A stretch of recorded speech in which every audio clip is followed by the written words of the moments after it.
Last winter, a rescue team buried a missing hiker high in the mountains, along with his emergency beacon. 3 months later, that same beacon suddenly came back online.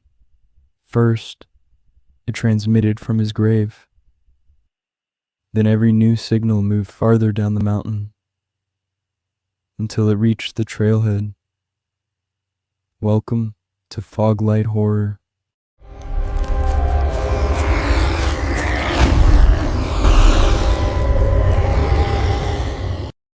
I want to tell you something I spent a long time deciding whether to share.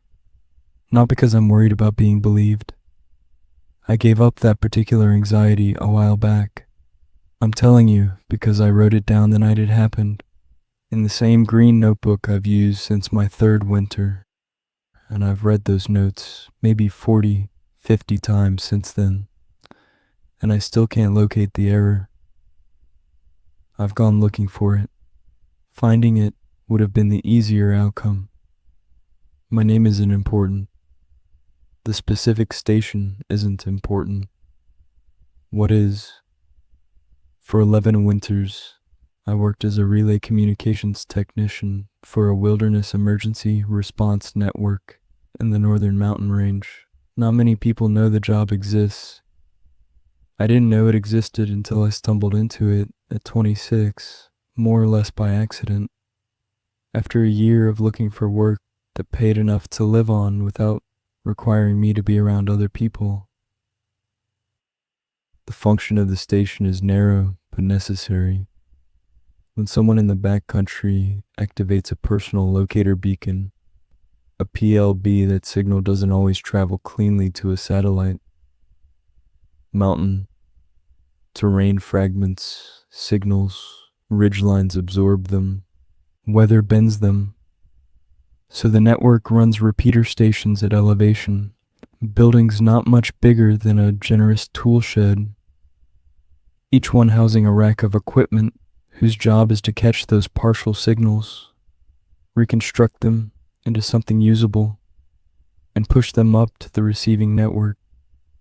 Every station is tied to a zone. Mine covered the western slope, approximately 400 square miles of high elevation wilderness that most people only ever see from a distance. In winter, I was alone there, sometimes for 8 or 9 weeks at a stretch. A supply truck came through when the access road allowed. When it didn't, I had what I had. I want to describe what the work actually felt like, because I think it matters for understanding everything else. It was quiet, almost completely quiet. In a busy winter, I might process 12 to 15 real activation events. Most were accidental: a beacon knocked loose in a pack, a battery glitch, a hiker who panicked over something minor and held the button without a genuine emergency. A handful each season were real distress events, and those I logged, escalated, and passed to the coordination center. I was not the rescue. I was the part of the system that made the rescue possible, a signal interpreter, infrastructure.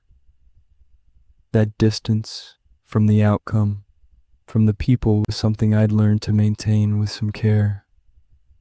You process enough distress signals, and you develop a particular kind of working relationship with them, controlled as attentiveness is the closest phrase I've found. Not coldness. You listen carefully, you log accurately, you escalate quickly, and then you let go of it. The outcome isn't yours. You did your part of it. I'd operated that way for 10 years before I became aware of the man I'm going to call Everett. His actual name isn't Everett. I won't explain why I'm not using it. If you've spent any time in wilderness emergency work, you understand without the explanation. His signal came in on a Tuesday in late November, second week of that winter season. It was a clean activation, full beacon, ID, GPS coordinates, timestamp, which told me it was deliberate. Accidental activations tend to arrive fragmented. A deliberate press of that button, held for the 3 seconds the manual specifies, produces a signal with a different character to it. I know that's imprecise language. It's the only way I know to describe it. His coordinates put him at around 9,000 feet, on the eastern face of a peak the locals called the Shelf, a long, tilted granite slab that looks from a distance like a step up toward something taller. Hikeable in summer. In November, after the first heavy snow, it becomes something else entirely. The footing becomes unreliable. Weather windows close faster than people expect. I logged the activation. I escalated it. I moved on. 3 days later, the coordination center closed the case. A recovery team had reached his last known coordinates. I received the standard notification, logged it, and closed the file without reading the full case report. I rarely read them. I had learned not to. That decision came back to me. In early January, I received a follow-up notification from the coordination center, a flag to the Everett case. This was unusual enough that I read it carefully.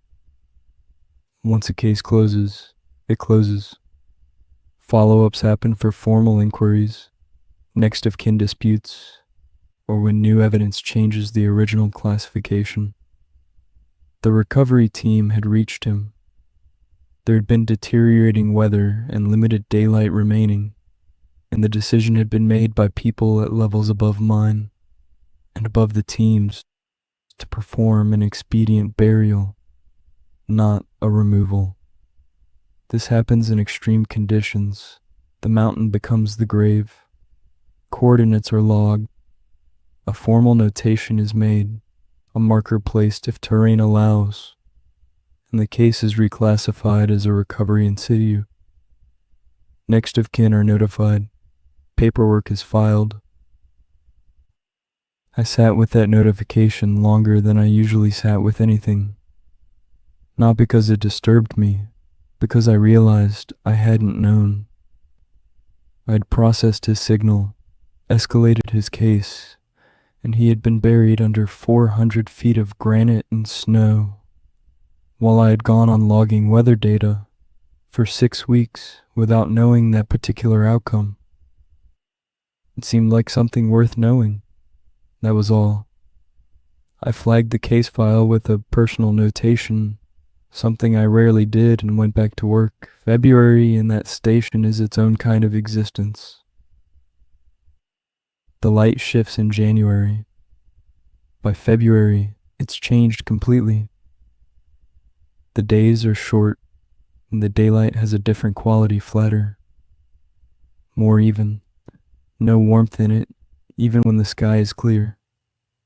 The snow outside ages and hardens. The sounds outside change. Wind in January howls in a way that has some kind of expression to it. Wind in February just presses. It becomes a constant lateral force against the walls, and after a while you stop hearing it as sound. Your body registers it, instead a low-frequency pressure that sits somewhere behind the ears. I had a good routine. That's the honest reason I stayed at that job as long as I did. I'd built it over years, and it was mine in a way that almost nothing else in my life was mine. Up at 5:30, diagnostics, overnight log check, the same breakfast I'd been eating for 6 years, oats with dried fruit, 1 cup of coffee. Weather logs at 7, 10, 1, and 4. Equipment checks at 9 and 3. Reading in the evenings, in bed at 10. It sounds like deprivation if you haven't tried it. It felt like abundance. What I'm telling you is that I was stable, attentive, well rested. My equipment was maintained and calibrated with care. I'd not been alone long enough to start slipping. This matters. When I noticed what I noticed, there was no easy explanation waiting for it. On February 11th, at 10:47 in the morning, a handshake signal appeared in my monitoring system. A handshake is not an activation. It's not a distress call. It's the lower level communication of a device that is powered on, but not deliberately triggered. The quiet background presence of equipment saying, essentially, I'm here, not help me, just, I'm here. Modern PLBs handshake with relay stations passively, especially when they've been in coverage range long enough for the system to recognize them. I filtered for handshakes automatically and only paid attention when an ID was unfamiliar or the source coordinates were unusual. On February 11th, the handshake ID was not unfamiliar. I recognized it immediately. I had logged it in November. I had escalated it in November. It was Everett's beacon ID. I sat with that for a moment. Just sat. My first thought was practical. The beacon had been recovered at some point after the burial by a ranger maybe, or by the recovery team on a secondary visit, and had been reactivated, possibly inadvertently, possibly for testing. Equipment gets reused, it gets reassigned. A recovered beacon might be re-entered into service by someone who didn't know the history, or who had cleared its ID before reassignment. That was the rational explanation, and it was entirely plausible. I pulled up the handshake log and checked the source coordinates. They were on the shelf, within 40 meters of the burial site. I sat with that for considerably longer. I want to be precise about what I did next, because I think precision is what makes any of this credible or not. And I've decided to prioritize being credible over being dramatic. I didn't panic. That's not how I'm built. I go quiet when things get difficult. I narrow down. First, I check the equipment. A ghost signal, a phantom reading from a source that isn't transmitting, is rare on modern relay hardware, but not impossible, especially in equipment running for extended periods in temperature-stressed environments. The cold in February at that station was not mild. I'd had instruments behave strangely in cold before, not often, but it had happened. I ran diagnostics on the relay array. Clean, no signal dropout, no firmware flags, no hardware anomalies. I checked timestamp integrity on the handshake log, synced and accurate. I checked whether the signal was a retrieval artifact, old data re-indexing in certain software configurations, producing the appearance of a new event when it's actually a stored record being pulled. I went through the log architecture. It wasn't that. The signal had come in at 10:47. It had lasted approximately 4 minutes and then gone quiet. A clean entry and a clean exit, which is actually more unsettling than an erratic or fragmented reading would have been. Hardware errors tend to produce noise. This was orderly. I escalated it to the coordination center as an anomalous handshake event, flagged it to the Everett case file number, and wrote in the notes field, possible equipment reassignment or error, source coordinates consistent with prior case burial site, recommend verification. I got an automated acknowledgement. A person didn't call for 3 days. In the meantime, I kept working. What I noticed, and this is where I started having trouble with words, was that the interval between my terminal checks had quietly shortened. Not compulsively, not in a way that would have been obvious to anyone watching, but where I might normally glance at the system every 90 minutes, I was glancing every 40. I registered this as a behavioral change and wrote it in the personal notebook I kept separate from official records. I'd maintained that notebook for 6 years. I noted things in it I didn't want in the formal logs. Mood, sleep quality, observations about the mountain and the equipment and myself. Small things. I wrote, watching the terminal more than I should. Not sure what I'm expecting. That's the truest sentence I wrote during that whole period. 4 days after the first handshake, a second one came in. Same ID. Different time. 3:14 in the morning. I was asleep when it arrived. I found it during 5:30 diagnostics. It had lasted 11 minutes. The coordinates had shifted. Not dramatically. Not in a way that announced itself. But the source position on the second handshake placed the signal approximately 230 meters from the burial site, lower on the shelf, toward a rock outcropping I knew from the geological survey maps I kept at the station. I looked at that coordinate shift for a while. 230 meters is not a distance that equipment travels on its own. Wind does not selectively move a beacon without moving everything else around it. Snow does not relocate a device with precision. An animal could move it, a large one, investigating the site, disturbing the burial, carrying something in its mouth, or dragging something downhill. I've read incident reports where that has happened. I wrote it down as explanation number 1. Explanation number 2 was that someone else was up there. A person with salvaged or recovered equipment. A winter climber who had found the beacon or purchased it without knowing its history. This also happens. I escalated the second event, attached both to the same case file, and flagged the coordinate shift. This time a person called back. She was a case coordinator I'd spoken to before, a few times over the years. Careful, professional, not the kind of person who speculated. She told me the Everett case had been reviewed after my first escalation. The beacon, by every record in the system, had not been recovered from the burial site.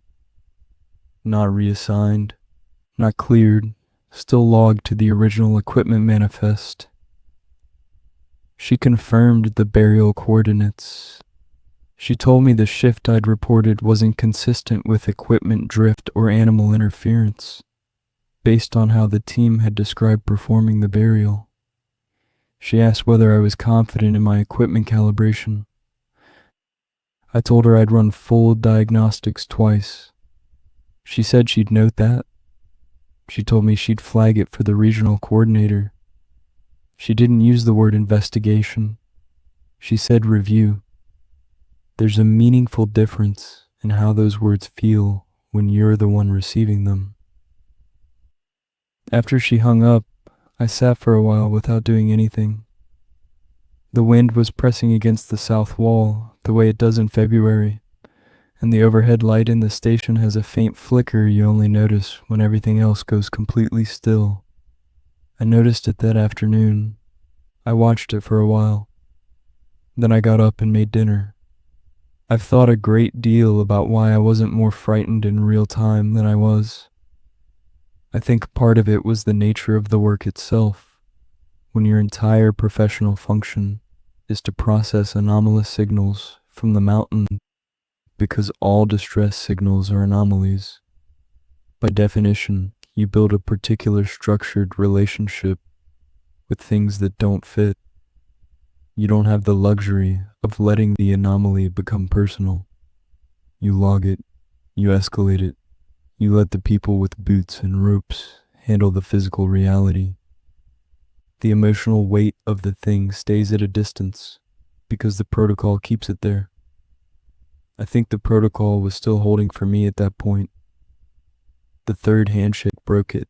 It came in on a Sunday the 19th of February. It came in at 4:58 in the afternoon, while I was still at the terminal finishing the 4 o'clock weather log. I watched it arrive.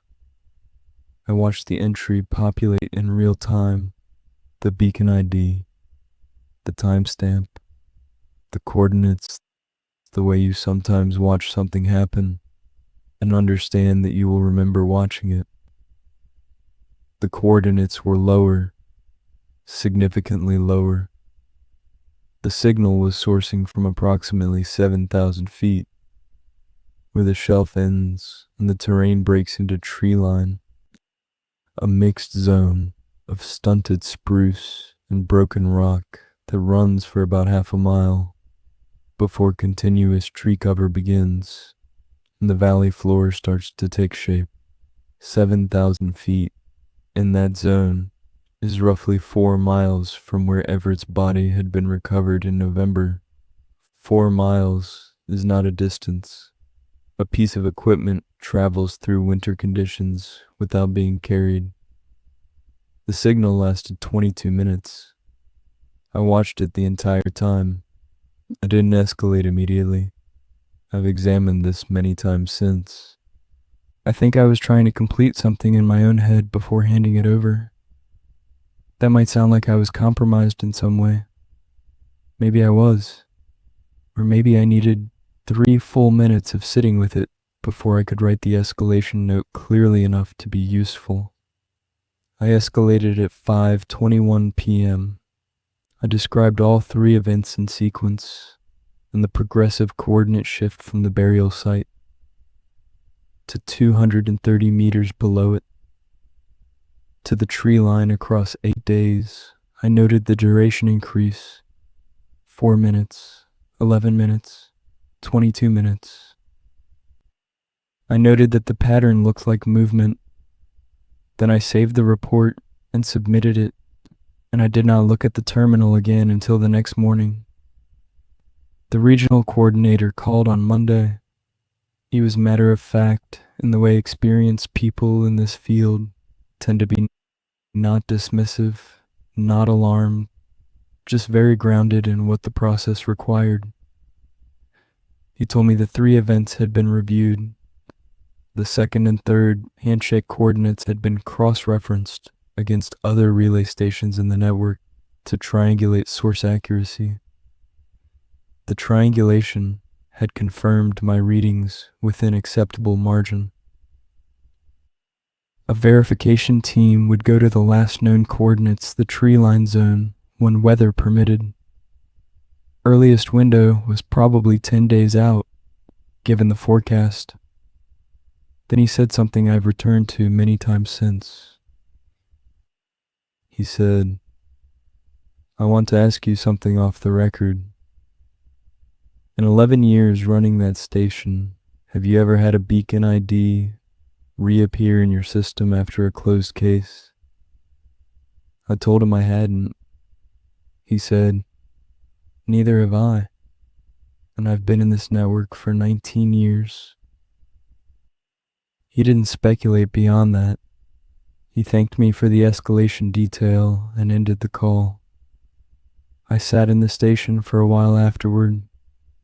The light outside was failing the way it does in February, just after 4, pale blue to gray, in about 20 minutes.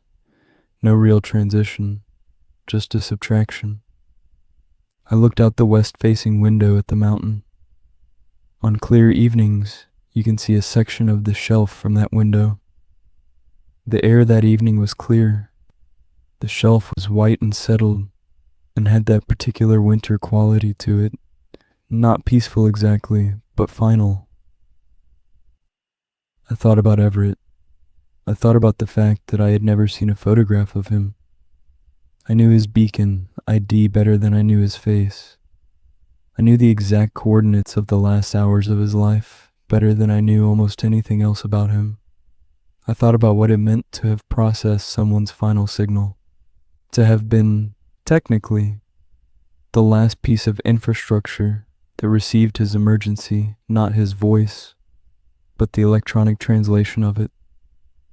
His reach for help, converted to data, caught by my equipment, handed upward. I thought about what it meant that something carrying his ID was now, apparently, 4 miles below where he had died. I didn't let myself think about what it was. I wasn't ready for that question yet. The 10 days the coordinator estimated stretched to 16. The weather that came through in late February was the worst of that winter. Sustained wind above 40 miles an hour at elevation. Ground blizzard conditions in the valley. Visibility at the station dropping to near zero for 3 days straight. I ran diagnostics. I logged weather reports. I ate and read and went to bed at 10. On the 4th day of the storm, I got another handshake. Same ID. The coordinates placed the signal at approximately 5,800 feet. Valley floor. The trailhead parking area for the primary access route to the shelf. The signal lasted 6 minutes. I looked at that entry for a long time. 6 minutes at the trailhead, during a ground blizzard, during a storm that had closed the access road 4 days earlier. I checked the weather log. Visibility at the trailhead per the automated station was under 30 feet. Temperature was -11. Wind chill somewhere around -35. I pulled up the trailhead camera feed, a basic weather camera, mounted on a post at the parking area. Updated every 10 minutes. I don't usually pull that feed. It exists for weather observation, not surveillance, but I pulled it up. The image was nearly solid white. 3 updates cycled through each one. A wall of gray-white and blowing snow. No distinguishable features. On the 4th update, there was something in the lower left corner of the frame. It was there for 1 cycle and gone in the next. The camera angle, the snow, the resolution, everything made it difficult to read. A shape, vertical, too large for wind-driven debris, wrong proportions for a signpost or equipment mount. I looked at that image for a long time. I wrote in my notebook, trailhead camera, lower left corner, 1 frame, unclear. I closed the feed. I escalated the handshake. I went back to the window and looked at the mountain. Then I made dinner. The storm broke on a Thursday. The verification team reached the tree line coordinates on a Saturday. 3 people, a regional coordinator I hadn't spoken to before, and 2 experienced winter condition personnel. He called me at 2 in the afternoon from a satellite phone to say they'd reached the zone. He called again at 4. They had searched the tree line zone carefully. They had found evidence of recent disturbance in the snow, not animal disturbance, in his estimation, though he was careful about that qualification, noting he wasn't a biologist. The pattern was too linear, he said, too directional. He called it a track. The track had originated somewhere above their position. They hadn't followed it all the way to the burial site, not in the remaining light and conditions, and it moved downhill through the tree line and continued toward the valley floor. It was deep, consistent with the heavy load moving through snow, or a single person in significant difficulty. His words, no beacon, no equipment, no person at the treeline site.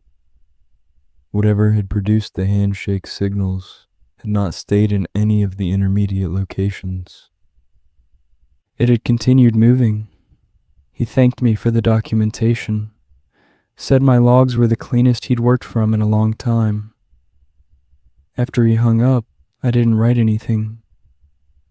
I sat at the terminal and looked at the last handshake entry, the trailhead event during the storm, and sat with it the way you sit with something you're not ready to name. I'll tell you what I was actually thinking, because I think you deserve the unpolished version. I was thinking about that 1 camera frame, the shape in the lower left corner that had been there for 1 cycle, then was gone in the next. I had been telling myself it was ambiguous, that the resolution was too low, and the conditions too bad to read anything into it. I sat there telling myself that again, more carefully this time. I stayed through the rest of February and all of March, as scheduled. I thought about requesting an early end to the posting. I thought about it seriously enough to write it out as a pro/con list in the notebook, which I've since read back and found slightly embarrassing. The careful, methodical way I tried to reason through something that had moved well outside the reach of methodical reasoning. I stayed. No more handshakes came. I checked the log at 5:30, at 10, at 4. Nothing. The absence was its own thing. It was not reassuring in the way I had hoped it would be.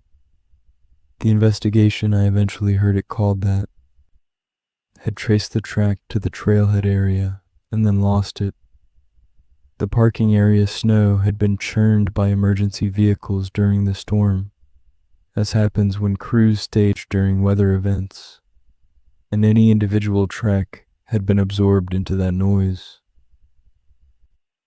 The regional technical team checked the beacon ID against every active unit in the network inventory. No reassignment on record, no transfer, no reissue, no ID clearance. By every official record, the beacon still belonged to the Everett case, still logged as unrecovered at the original burial site. The coordinator wrote the handshake events into a formal technical anomaly report, a signal origin discrepancy, which is the language a bureaucratic system reaches for when it needs to file something it cannot categorize. He told me, when I asked him directly, that he did not have an explanation that satisfied him. The technical team had reviewed the hardware and signaled data 3 times. Nothing accounted for the coordinate progression in any recognized equipment behavior pattern. The case remained open, the Everett case specifically. The recovery in situ classification had been under internal review since the handshake events began, and a more thorough spring site visit had been requested. I left the station at the end of March as scheduled. I drove out on the road that had been closed for 2 months. I stopped at the trailhead on the way. I don't know exactly why. It was early morning, just past 7. The light was still low and colorless. That pre-dawn white I'd been living under for weeks. The parking area was empty. Snow packed down by vehicles, refrozen, lightly dusted with new accumulation. It looked ordinary. I got out of the truck and stood there for a minute. I was still thinking about that camera frame. I walked to the post where the camera was mounted, looked at the lens position, estimated the field of view. Based on the frame geometry, the lower left corner of that image would correspond to a spot about 12 feet in front of the post, slightly to the left, just at the edge of the trailhead kiosk. I walked 12 feet in that direction and stood there. I looked at the ground. Snow, old and packed and unrevealing. Nothing to see. Of course, there was nothing to see. It had been weeks. Whatever had produced the handshake signals, whatever the shape in that image had been, it was long gone from here. I stood there another minute anyway. Then I got back in the truck and drove toward the valley. I've been back to the station twice since. Different winters, different posting cycles, same diagnostics, same weather logs, same breakfast. I check the Everett case file number every time I sit down at the terminal. It's still open.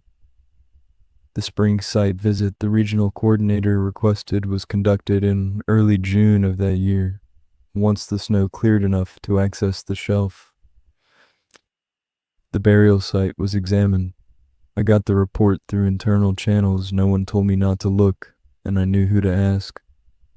The report said the site showed evidence of disturbance consistent with seasonal freeze-thaw activity and possible large animal interaction. It said the items present were consistent with what the recovery team had logged in November. Consistent with.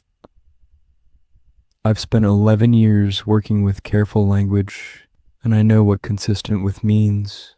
It means the match is close, but not perfect. The writer needs a phrase that covers the gap without naming the gap. The Everett case was reclassified from open under review back to closed recovery in situ. The beacon was listed as equipment anomaly, unresolved. That's the official record. There's one more thing. I've hesitated about whether to include this because I know how it reads. It's the kind of detail that makes an account feel constructed, too precisely placed, like someone added it for effect. I want you to know I genuinely considered leaving it out. I've decided to include it because leaving it out would be a lie by omission, and I've been trying to be accurate this whole time. In May of that year, 2 months after I'd left the station, about 3 weeks after the spring site visit, I received a personal message through the internal staff system. Not an official notification, a message from a person to a person.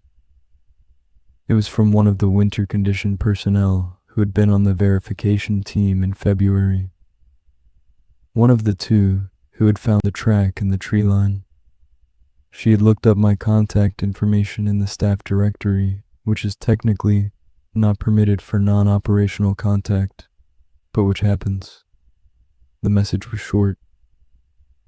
She said she hadn't included something in her verbal report to the coordinator because she didn't know how to characterize it and didn't want it on the official record until she did. She'd been thinking about it for weeks. When they had been grid searching the tree line zone before the coordinator had called me, while the search was still active, she had found something small in the snow. A piece of equipment housing. Dark plastic, cracked, small and plain enough that she hadn't immediately known what it was. She picked it up, examined it, set it back down because she wasn't sure it was relevant. She'd looked it up afterward. The dimensions and color and shape of the crack matched a model of personal locator beacon that had been discontinued several years before, but had been widely used in that region before the current generation of equipment came in. She hadn't included it in the report because she'd set it back down without collecting it. A piece of broken housing didn't prove anything on its own. She said, "I just wanted someone else to know it was there." I wrote back and thanked her. I asked if she'd noted the location precisely enough for someone to find it again.